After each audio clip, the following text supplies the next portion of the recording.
मैं mister Fanon हूँ। यह मशहद शहर है। मुझे यह सुनिश्चित करना है कि मेरे लोग कृपया मेरे लोगों की मदद करें। कृपया ईरान आए, कृपया मदद करें। ईरान अब बड़े अमेरिकी हमले के करीब है और ट्रंप का सब्र शासन के हालिया नरसंहार के बाद खत्म हो गया है।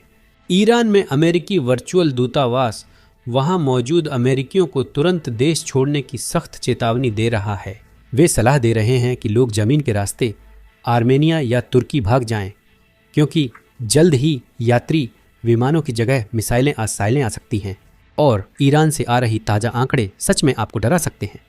कुछ रिपोर्टों के मुताबिक देश भर में मरने वालों की संख्या 12,000 से भी ज़्यादा हो चुकी है। लेकिन इससे भी ज़्यादा चिंता की बात है कि अब इस्लामिक शासन के वरिष्ठ अधिकारी सामने आ रहे हैं।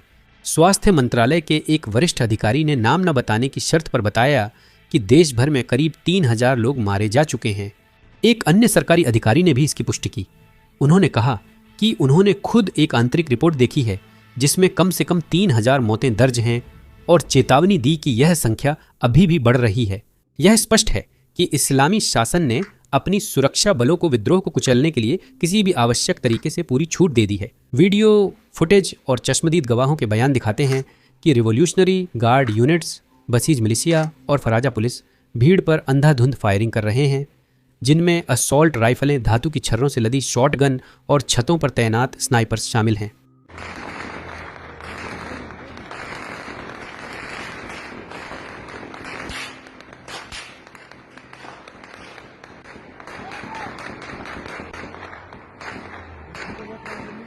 धन्यवाद।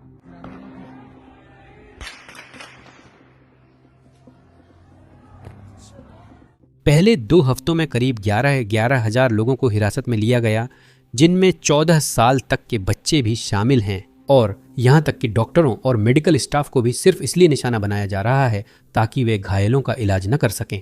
सैकड़ों लोग तो बस गायब ही हो गए हैं, जिन्हें जेल सिस्टम ने निगल लिया है। न कोई रिकॉर्ड है, न कोई आरोप और न ही उनके परिवारों को कोई सफाई दी गई है। और भी बुरा यह है कि शासन ने प्रदर्शनकारियों को मौत की सजा सुनाई है। सबसे पहले जिसे फांसी दी जानी है वह 26 साल का इरफान सुल्तानी नाम का युवक है। उसकी फांसी की तारीख 14 जनवरी तय की गई है। सुल्तानी को न वकील मिला, न निष्पक्ष सुनवाई, न अपील का मौका। यह तेज फांसी की संभावित लहर की पहली मिसाल हो सकती है। वे तो यहां तक बात कर रहे हैं कि सार्वजनिक रूप से फांसी दी जाए ताकि बाकी सभी लोग डर कर सड़कों से दूर रहें। हजारों लोगों को सिर्फ विरोध और आज़ादी लोकतंत्र की मांग करने पर फांसी दी जा सकती है, इसलिए नारों में बदलाव हो रहा है। ईरानी अब सिर्फ तानाशाह को मौत के नारे नहीं लगा रहे, बल्कि ट्रंप से इस कत्लेआम को रोकने की गुहार भी कर रहे हैं। सच में ये पागलपन है। यह वही देश है जिसने दशकों तक अमेरिका को मौत के नारे लगाए, अब वे ट्रंप से मदद मांग रहे हैं। खामेनी को समझना चाहिए कि उसकी हालत खराब है, क्योंकि ट्रंप ने उसे इस लाल रेखा को पार करने पर चेतावनी दी थी। प्रदर्शनकारियों के लिए मैं बस यही उम्मीद करता हूं, भगवान उन्हें आशीर्वाद दें। मैं बस यही चाहता हूं कि ईरान में प्रदर्शनकारी सुरक्षित रहें, क्योंकि अभी वहां बहुत खतरनाक माहौल है।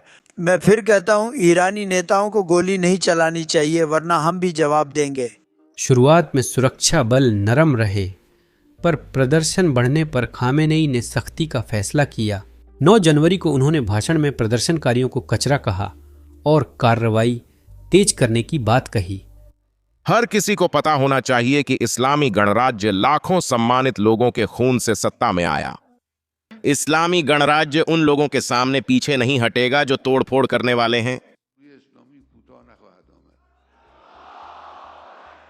अब सवाल यह नहीं है कि अमेरिका हमला करेगा या नहीं, बल्कि यह है कि कब और कैसे करेगा। और अगर आप सबसे पहले जानना चाहते हैं कि यह कब होता है, तो अभी सब्सक्राइब बटन दबाएं। सच में यह हमारे लिए बहुत मायने रखता है। वॉल स्ट्रीट जर्नल के अनुसार ट्रंप को मंगलवार 13 जनवरी को ईरान में प्रदर्शनों के जवाब में विकल्पों पर जानकारी दी जानी है। योजना से परिचित लोगों के अनुसार विकल्पों में विपक्षी संचार के लिए समर्थन बढ़ाना शामिल है। ईरानी सैन्य और बुनियादी ढांचे की साइटों को नुकसान पहुंचाने के लिए साइबर हथियारों का इस्तेमाल करना, प्रतिबंधों को और कड़ा करना और निश्चित रूप से सीधे अमेरिकी सैन्य हमले करना। विदेश मंत्री मार्को रूबियो, रक्षा मंत्री पीट हेगसेथ और ज्वाइंट चीफ्स के अध्यक्ष जनरल डैन केन के बैठक में शामिल होने की उम्मीद है। और यह सिर्फ ट्रंप ही नहीं है, यहाँ तक कि अमेरिकी सांसद भी हस्तक्षेप की मांग कर रहे हैं। रिपब्लिकन सीनेटर लिंडसे ग्राहम ने राष्ट्रपति से इस्लामी शासन को हटाने का आग्रह किया। सुनिए। मुझे फर्क नहीं पड़ता कि वे उसे निकाल रहे हैं, लेकिन मैं चाहता हूं कि उसे ध्यान में रखा जाए। वह आज के समय का हिटलर है, वह एक धार्मिक नाजी है, वह एक भयानक इंसान है। अब उसके जाने का समय आ गया है। लोग चाहते हैं कि वह जाए। ट्रंप ने वही किया है जो रीगन ने किया था। रीगन बर्लिन दीवार पर गए और बोले, इससे गिराओ। डोनाल्ड ट्रंप ने लोगों को अयातुल्ला पर चुना। ट्रंप कहते हैं, ईरान को महान बनाने का सबसे अच्छा तरीका है कि प्रदर्शनकारी जीतें और शासन गिर जाए। आप ये कैसे करेंगे? हमारे कदम मिस्टर प्रेसिडेंट को प्रदर्शनकारियों का हौसला बढ़ाने और शासन को डराने चाहिए।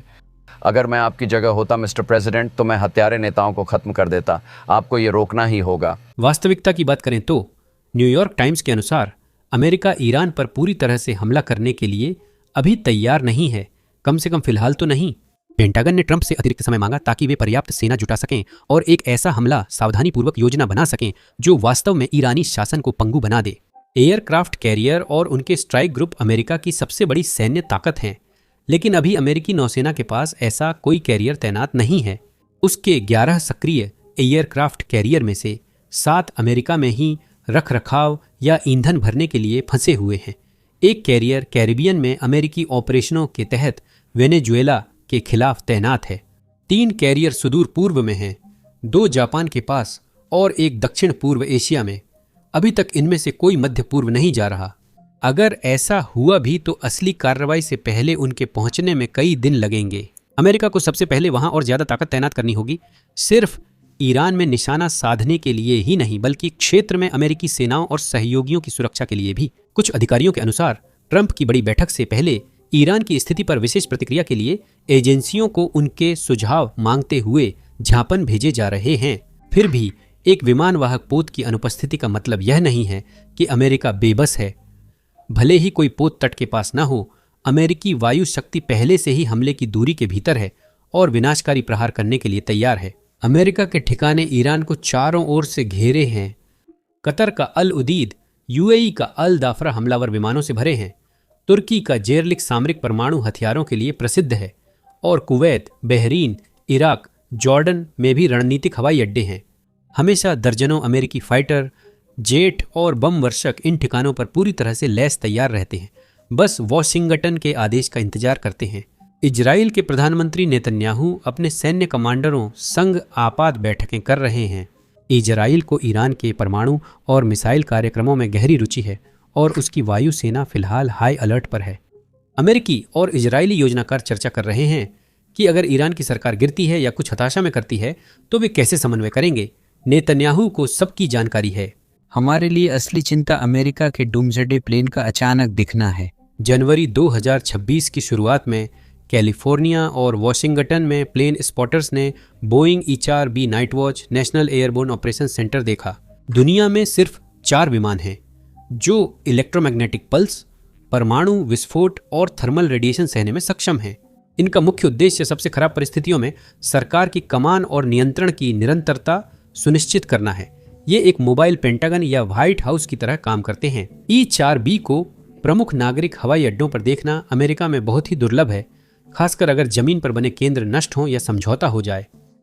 9 जनवरी को एक विमान ने नेब्रास्का से उड़ान भरकर लॉस एंजल्स इंटरनेशनल एयरपोर्ट पर लैंड किया। E-4B कार्यक्रम के 51 साल में पहली बार इन विमानों में से कोई LAX पर दिखा। कई विश्लेषकों का मानना है कि यह संकेत है कि वॉशिंगटन किसी बड़े टकराव के लिए सबसे उच्च स्तर की तैयारी में है, जिसमें परमाणु तनाव की धमकी भी शामिल हो सकती है। पेंटागन का कहना है कि यह उड़ान सामान्य थी और दावा किया कि रक्षा सचिव पीट हेगसेथ रक्षा उद्योग को बढ़ावा देने के लिए एक नियमित आर्सेनल ऑफ फ्रीडम दौरे के तहत विमान में सवार थे। फिर घरेलू प्रचार दौरे में साधारण VIP ट्रांसपोर्ट की जगह E-4B क्यों इस्तेमाल हुआ? 18 जून 2025 को E-4B विमान उसी वक्त हवा में था जब राष्ट्रपति ट्रंप ने ईरान को सैन्य कार्रवाई की धमकी दी थी। एयरफोर्स ने संबंध से इनकार किया, लेकिन कई लोग नहीं माने। अब विमान फिर सक्रिय है और ट्रंप की तेहरान को चेतावनी के बाद इसका संबंध साफ दिखता है। अगर ट्रंप हरी झंडी देते हैं तो अमेरिका का ईरान पर हमला कैसा होगा? लीक हुई चर्चाओं और पिछले उदाहरणों के आधार पर विशेषज्ञों का अनुमान है कि तेहरान की अपनी जनता पर नरसंहार जारी रखने की क्षमता को पंगु बनाने के लिए तेज और सटीक हमले किए जाएंगे। न्यूयॉर्क टाइम्स के अनुसार ट्रंप को तेहरान में चुनिंदा ठिकानों पर लक्षित हमलों के बारे में जानकारी दी गई है, जिनमें शासन की आंतरिक सुरक्षा व्यवस्था से जुड़ी गैर सैन्य संरचनाएं भी शामिल हैं। इसका मतलब यह हो सकता है कि प्रमुख शासन कमांड केंद्रों को निशाना बनाया जाए। उदाहरण के लिए हमले उन IRGC ठिकानों पर भी केंद्रित हो सकते हैं जहां वे इकाइयां मौजूद हैं जो सीधे प्रदर्शनकारियों की हत्या में शामिल हैं। यातना के लिए कुख्यात जेलें, हिरासत केंद्र और हिंसा निर्देशित करने वाले उच्च अधिकारियों के घर या दफ्तर भी निशाना बन सकते हैं। इनमें से अधिकांश हमलों में नागरिक हताहतों से बचने के लिए संभवतः सटीक निर्देशित हथियारों का इस्तेमाल किया जाएगा, खासकर इसलिए क्योंकि हजारों प्रदर्शनकारी पहले से ही पूरे ईरान में शासन की ठिकानों के दरवाजों पर मौजूद हैं। लेकिन अब तक हमला न होने का एकमात्र कारण यह है कि वॉशिंगटन जानता है कि हालात बहुत तेजी से नियंत्रण से बाहर हो सकते हैं। ट्रंप के करीबी अधिकारियों ने चेताया कि बड़ी सैन्य कार्रवाई से प्रदर्शनकारियों को नुकसान हो सकता है। खामेनी को वही मिलेगा जो वह चाहता है, यानी ईरानियों को राष्ट्रवाद के नाम पर एकजुट करने का मौका और प्रदर्शनकारियों को अमेरिकी कठपुतली के रूप में पेश करने का मौका।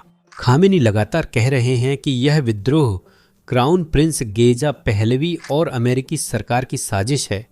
सुनिए, महत्वपूर्ण यह है कि दुश्मन के भाड़े के लोग बाजारियों के पीछे हैं जो इस्लाम के खिलाफ नारे लगा रहे हैं, ईरान के खिलाफ और इस्लामिक रिपब्लिक के खिलाफ। हम उपद्रवियों को उनकी जगह दिखाएंगे, दुश्मन के आगे नहीं झुकेंगे। भगवान और जनता पर भरोसा है। इंशाअल्लाह हम दुश्मन को हरा देंगे।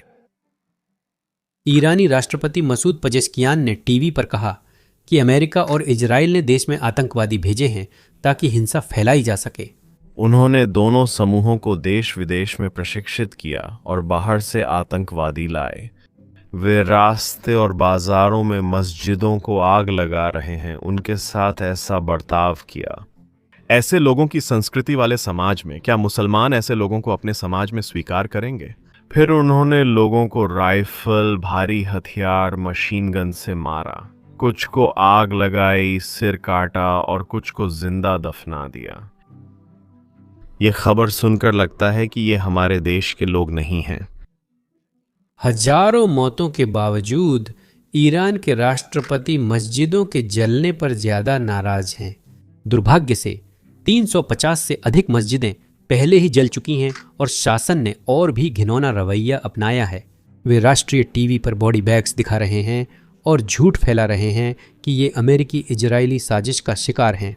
असल में ये उनके सुरक्षा बलों द्वारा मारे गए प्रदर्शनकारी हैं। कुछ लोग झगड़ा करने आए होंगे, पर पुलिस कहती है कि वे नहीं थे। वे बेस पर कब्जा करना और शायद हथियारों का इस्तेमाल करना चाहते थे। लेकिन इनमें से ज्यादातर लोग आम लोग हैं और उनके परिवार भी साधारण परिवार हैं। असल में सुनिए कि ईरान के सबसे बड़े पुलिस अधिकारी चीफ ऑफ पुलिस अहमद रेजा रादन ने अभी अभी प्रदर्शनों के बारे में क्या कहा। उन्होंने कहा कि वह हर प्रदर्शनकारी को तब तक ढूंढेंगे जब तक कोई नहीं बचता। हम कसम खाते हैं कि हम दंगाइयों के पीछे आखिरी व्यक्ति तक जाएंगे। हम हर उस व्यक्ति के पीछे जाएंगे जो इसे फैलाता है, आखिरी व्यक्ति तक। मुझे शर्त है कि राष्ट्रपति एक शब्द भी नहीं कहेंगे कि कैसे रादन की सेना सड़कों पर बच्चों को गोली मार रही है और आम नागरिकों को मार रही है, यहां तक कि उन इलाकों में भी जहां प्रदर्शन पूरी तरह शांतिपूर्ण रहे हैं। अब अमेरिका और इजराइल ने अब तक हमला इसलिए नहीं किया क्योंकि ईरान के नेता गंभीर धमकी देकर वॉशिंगटन को डराने की कोशिश कर रहे हैं। ईरान के संसद अध्यक्ष मोहम्मद बाकिर खलीबाफ ने चेतावनी दी कि अगर अमेरिका ने हमला किया तो वे पूरे मध्य पूर्व में अमेरिकी ठिकानों और युद्धपोतों को निशाना बनाएंगे। जान लो कि अगर तुम ईरान पर हमला करते हो तो कब्जे वाले इलाकों और क्षेत्र में मौजूद सभी अमेरिकी सैन्य ठिकाने और जहाज हमारे वैध लक्ष्य बन जाएंगे। ईरान के खिलाफ सैन्य आक्रमण की योजना की तुम्हारी खुली स्वीकारोक्ति के साथ हम अपनी वैध रक्षा को सिर्फ तुम्हारे कार्रवाई के बाद प्रतिक्रिया तक सीमित नहीं रखेंगे, बल्कि ठोस खतरे के संकेतों के आधार पर जवाब देंगे। मैं तुम्हें और तुम्हारे सहयोगियों को चेतावनी देता हूं, गलत आकलन मत करना, बाद में पछतावा बेकार होगा। अल्लाहू अकबर। एक वरिष्ठ ईरानी ने कहा कि खतरे का इशारा ईरान को अमेरिकी सैनिकों पर हमला करने के लिए उकसा सकता है। अब आपको मानना पड़ेगा कि एक ऐसा देश जो संयुक्त राज्य अमेरिका के सामने टिक नहीं सकता, ईरान वाकई अपनी औकात से ऊपर जाकर लड़ना पसंद करता है। ईरान सैकड़ों या हजारों मिसाइलें बिना दिशा के दाग सकता है, जैसा कि 12 दिन के युद्ध में इजराइल के साथ देखा गया था जब मिसाइलें इजरायली शहरों पर गिरी थीं। वहीं उस संघर्ष ने ईरान की कमजोर वायु रक्षा प्रणाली भी उजागर कर दी। इजराइल ने कुछ ही मिनटों में हवाई प्रभुत्व हासिल कर लिया और अब ईरान पहले से कहीं ज्यादा असुरक्षित है। उनकी रडार और मिसाइल रक्षा प्रणाली कमजोर है, सैन्य संसाधन भी सीमित हैं। देश भर के विरोधों के चलते ईरानी बल और उनके लेबनान, इराक सहयोगी जवाब देने को तैयार हैं। हर जगह मिसाइल, ड्रोन और टैंकरों पर हमले जैसे लापरवाह कदम पूरी तरह आत्मघाती होंगे।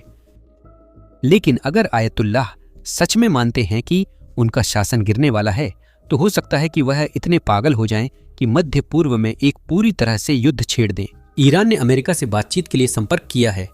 ट्रंप ने 12 जनवरी को कहा कि ईरानी नेताओं ने फोन किया है और बैठक तय करने की कोशिश हो रही है। ईरान ने कल बातचीत के लिए फोन किया। उनके नेता अब बातचीत चाहते हैं। शायद वे अमेरिका से बार बार हार कर थक गए हैं। ईरान वार्ता चाहता है। हाँ, हम उनसे मिल सकते हैं। मेरा मतलब है एक बैठक तय की जा रही है, लेकिन बैठक से पहले जो हो रहा है उसके कारण हमें कार्रवाई करनी पड़ सकती है। तो बताओ क्या वह जीवन रेखा अब आधिकारिक रूप से खत्म हो गई है?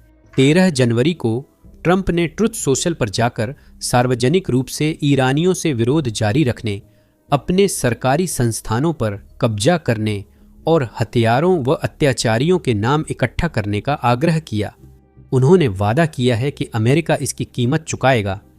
उन्होंने सभी मीटिंग रद्द कर ईरानी अधिकारियों से कहा है कि हत्याएं बंद होने तक कोई बातचीत नहीं होगी। लेकिन हर गुजरते घंटे के साथ इन हत्याओं के बावजूद विरोध प्रदर्शन रुकने का कोई संकेत नहीं दिखा रहे हैं। यहां तक कि अब जब अशांति को 2 हफ्ते से ज्यादा हो चुके हैं, ईरान के कम से कम 31 में से 27 प्रांतों में लाखों लोग अभी भी सड़कों पर उतर रहे हैं। कुछ समय के लिए मस्क का स्टारलिंक एक दुर्लभ संचार जीवन रेखा बना, जिसने प्रदर्शनकारियों को बाहरी दुनिया तक तस्वीरें और वीडियो भेजने की सुविधा दी। लेकिन अब वह जीवन रेखा भी काटी जा रही है। ईरान वायर के मुताबिक स्टारलिंक कनेक्शन पहले करीब 30 बार बाधित हुआ, फिर कुछ घंटों में यह 80 से ज्यादा बार बाधित हुआ।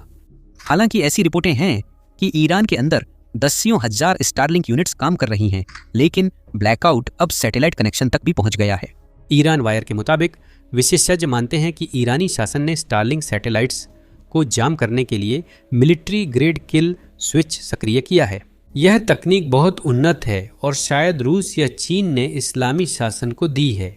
जून 2025 में 12 दिन के युद्ध के बाद ईरान ने एंटी जासूसी कानून पास कर स्टारलिंक समेत अनधिकृत सैटेलाइट सेवाओं पर रोक लगा दी। व्यक्तिगत उपयोग पर 2 साल जेल, जासूसी मामलों में मौत की सजा हो सकती है। प्रतिबंध के बावजूद एसोसिएटेड प्रेस के अनुसार ईरान में 40,000 50,000 लोग स्टारलिंक का उपयोग कर रहे हैं। अब वे टर्मिनल भी बेकार हैं जब तक ईलॉन ईरान के किल स्विच का हल नहीं निकालते। अगर ईलॉन इसमें सफल भी हो जाएं, तो भी हजारों ईरानियों के लिए शायद बहुत देर हो चुकी होगी। इस्लामिक शासन पहले ही स्टारलिंक उपयोगकर्ताओं को ढूंढकर टर्मिनल जब्त कर रहा है और शायद उन्हें गायब भी कर रहा है। अब हम इरफान सुल्तानी की सार्वजनिक फांसी से कुछ घंटे दूर हैं और सैकड़ों लोग शायद कतार में हैं। अगर शासन ऐसा करता है तो अंतर्राष्ट्रीय स्तर पर बड़ी प्रतिक्रिया होगी। 47 साल के क्रूर शासन के बाद इस्लामिक रिपब्लिक देश के भीतरी विद्रोह और बाहरी सैन्य दबाव से गिर सकती है। YouTube अक्सर हमारे वीडियो डिमोनेटाइज या प्रतिबंधित कर देता है। पिछले हफ्ते YouTube ने हमारे 4 वीडियो डिमोनेटाइज किए थे। ड्रोन स्ट्राइक या यहाँ तक कि फ्रंट लाइन से फुटेज दिखाना विज्ञापनदाताओं के लिए अनुकूल नहीं है और इसी वजह से वीडियो पर प्रतिबंध लगाया जाता है। हमें लगा कि ये सब कवर करना जरूरी है, इसलिए हमने खुद का प्लेटफॉर्म बेसिक्स इनसाइडर शुरू किया, जिसे शुरू से खुद बनाया ताकि कोई प्रतिबंध ना हो। हमें अपनी ड्रोन स्ट्राइक को ब्लर करने की जरूरत नहीं है, हमें फ्रंट लाइन फुटेज को ब्लर करने की जरूरत नहीं है और हमें रूसी एयर बेस के तबाह होने को भी ब्लर करने की जरूरत नहीं है। इसके अलावा हम अपनी साइट पर कोई विज्ञापन नहीं चलाते ताकि हमें खुद को सेंसर करने की जरूरत न पड़े, सिर्फ इसलिए कि विज्ञापन दाता हमारे कवरेज से खुश नहीं है। हम साइट को आपके समर्थन से ही चलाते हैं, विज्ञापनों से नहीं। अगर आपको ऐसा कवरेज पसंद है, अगर आप बिना सेंसर वीडियो और बोनस कंटेंट देखना चाहते हैं, basicsinsider.com पर हमसे जुड़िए। आप डिस्क्रिप्शन में दिए गए लिंक पर भी क्लिक कर सकते हैं या अपनी स्क्रीन पर दिख रहे QR कोड को स्कैन कर सकते हैं। जुड़ने पर आप वो सारा कंटेंट देख सकते हैं जो हमने पहले ही अपलोड किया है और वो सभी वीडियो भी जो हम भविष्य में अपलोड करेंगे। इसके अलावा आप हमारे कवरेज और हमारे चैनल को सपोर्ट भी करेंगे, तो इसके लिए आपका बहुत बहुत धन्यवाद। मेरा नाम सैम है और मैं आप सबसे अगले वीडियो में मिलूंगा।